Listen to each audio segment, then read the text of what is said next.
Shadows of Evil, an all-time classic map within the franchise, which brought to life a whole new adventure for us with the release of Black Ops 3. But how safe was Shadows of Evil when it was released? That's exactly what we want to find out today. Welcome to Safety Check.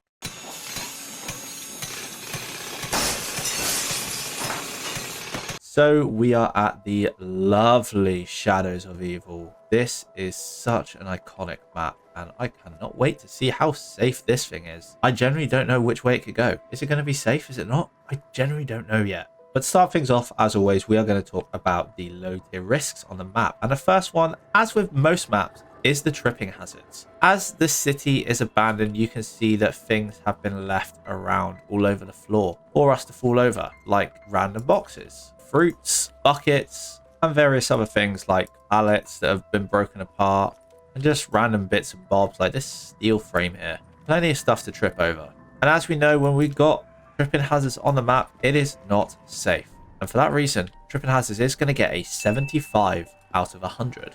Next up, we want to talk about the hygiene on the map. Again, another staple risk when it comes to zombies. Now, all things considering compared to others, it's not the worst. I mean, you still have blood around the place like here. Bear in mind, it's meant to be like the changing rooms. Like, it's not looking very good, especially when you got flies. But like I said, the blood itself isn't terrible around this map. All things considering, we've definitely seen worse. But one of the main issues that I've got for hygiene on this map actually relates to something we just mentioned in tripping hazards, which is actually in the market here and is all the food that's on the floor and that's been left out. Like I said, food just on the floor, that's not hygienic at all. We can't eat that anymore, let's be honest. And on top of that, there's just loads of fruit and vegetable that has just been left outside overnight, not contained, not sheltered, nothing like that. So yeah, that's a lot of wasted food and it can end up going moldy as well, and then it's not hygienic whatsoever.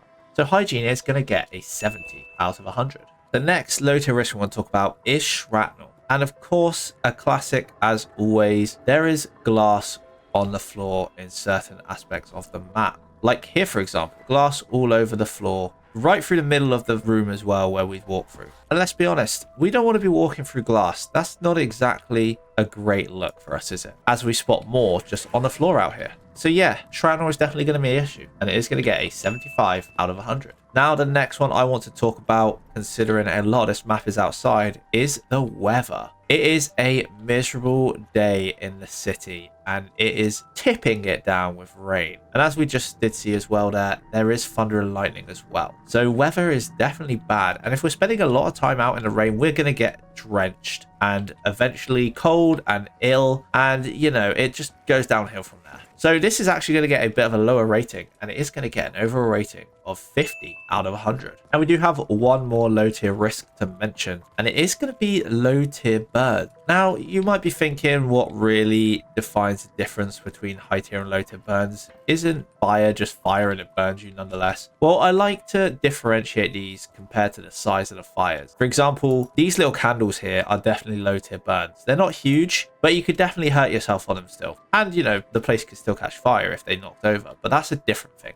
And there are plenty of these candles around, especially in this room. I mean, look at all of them. They are everywhere. And it doesn't stop there. Of course, we see them in other areas, like around the teleporters. Doesn't always look great. And even down here in the subway station, there's a lot of candles just like on wooden crates, just chilling, and in wooden prams. You know, if some of these knock over, they could definitely cause an issue. So yeah, low tier burns is going to be put on the list, and it is going to get a 70 out of 100. But with that said and done, we can move on to the medium tier risks of the map. And the first one we're going to talk about is actually equipment. And when I'm talking about equipment here, I'm talking about a very specific part, which relates to the good old Nero's magician's room. And this is in relation to stuff like this horrendous saw looking contraption. That is just a blade that I could get caught under and potentially really badly harm myself. And to be honest, this whole room is like a safety nightmare. You've got obviously the board with all the knives being thrown in it. There's more saws just chilling here. And then you've got like swords in the cage and stuff. Like, this is a nightmare. And this is all over the room, like I said. So yeah, equipment is definitely going to be an issue, and it is going to get a 60 out of 100.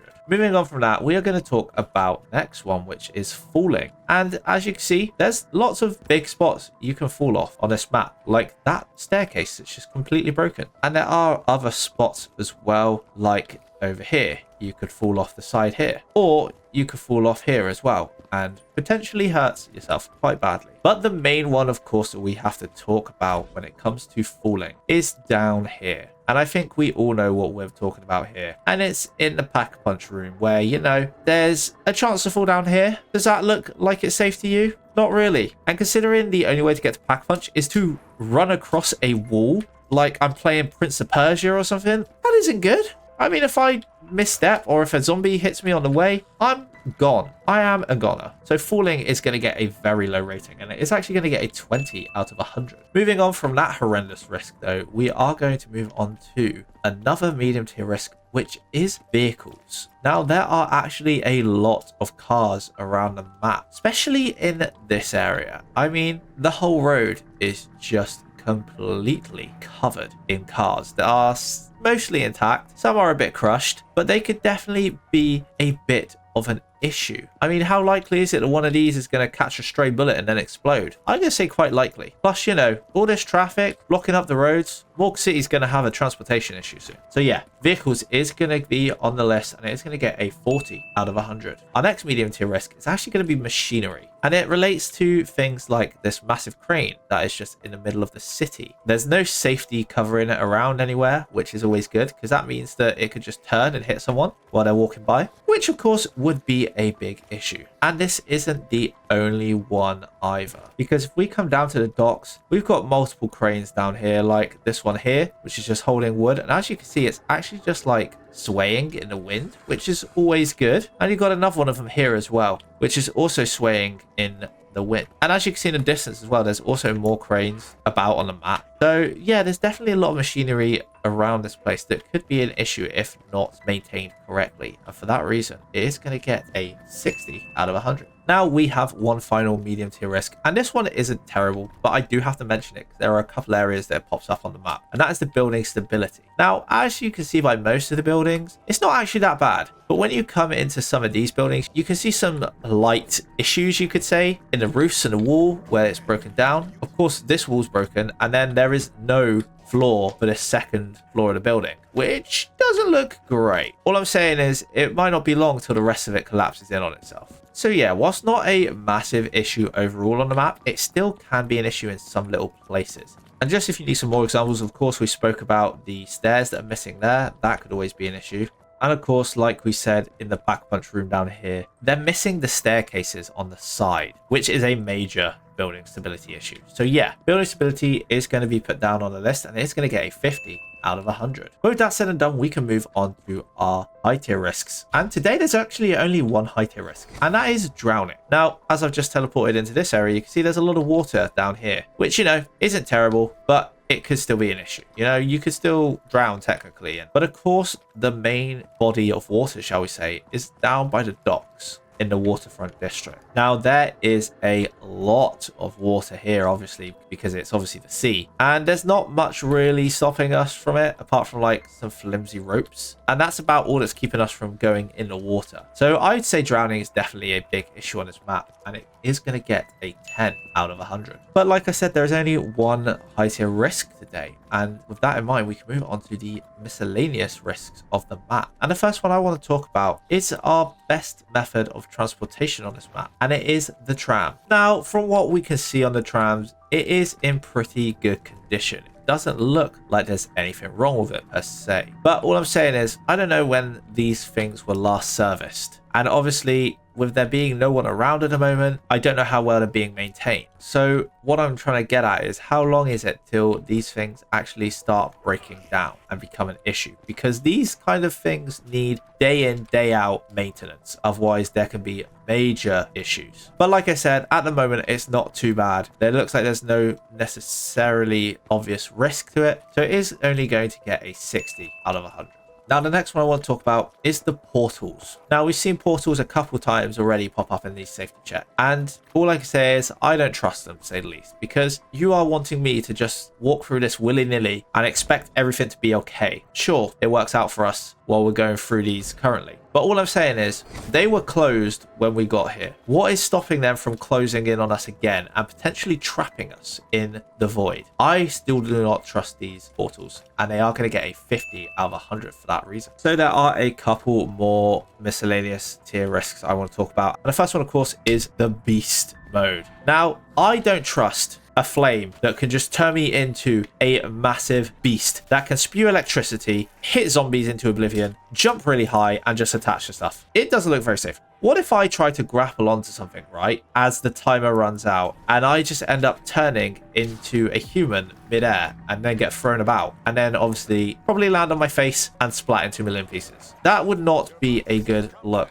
at all. Like I said, something about a random fire just turning you into a beast. And of course, we all know it's a curse as well, because we bear the mark of the curse. Curses don't sound safe. So yeah, it is going to get a 30 out of 100. And with that being said and done, we have one more miscellaneous tier risk that I want to talk about. And it has to do with the massive beast that is just looming around in the sky. All I'm saying is, if you saw this on a normal day, you would be absolutely horrified. I mean, he's just standing there. It's basically a gigantic octopus ready to consume the planet, which he eventually probably will as well. It is not a good safety feature to have on any map. And for that reason, it's going to get a 20 out of 100. But that is all of the risks for Shadows of Evil. And now we can talk about the safety checks, which there is one. I know there's a safety feature, and it is going to be the railing. Now, there are some issues with the railings and the structure being broken, but the majority of the railings are in pretty good condition, stopping us from getting places we shouldn't do. For example, this whole area is in pristine condition, so we cannot get down to the canals, which is good. When we're crossing the bridges as well, they are all blocked off, which is great. And yeah, like I said, there's a couple bits like here or there, like this one, but the majority of it is in good condition, so it is going to get a 2.5. But with that said and done, that is all of the safety risks and features identified for this map. So to recap on these, we have tripping hazards with a rating of 75, hygiene with a rating of 70, shrapnel with a rating of 75, weather elements with a rating of 50, low tip burns with a rating of 70, equipment with a rating of 60, falling with a rating of 20, high-grade burns with a rating of 40, vehicles with a rating of 40, machinery with a rating of 60, building stability with a rating of 50, drowning with a rating of 10, the trams with a rating of 60, beast mode with a rating of 30, the portals with a rating of 50, and the beast itself in the sky with a rating of 20. Now, when you put all of these together, you actually get an overall score of 49 out of 100. But we do have to take into consideration that there are over 10 risks on this map, which does give it a -5. But to even that out a little bit, we do of course have the safety features of the railings, which does give the map a +2.5. So overall, Shadows of Evil actually gets a total rating of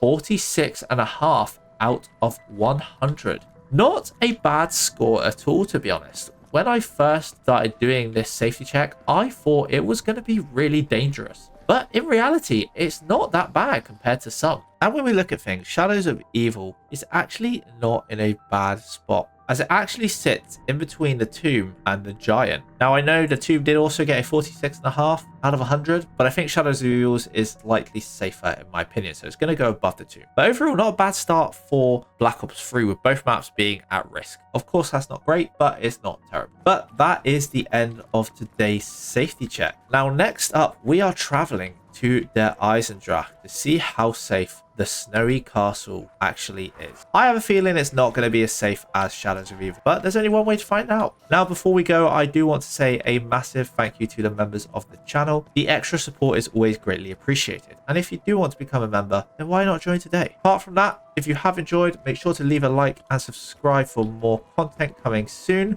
But until next time, stay safe.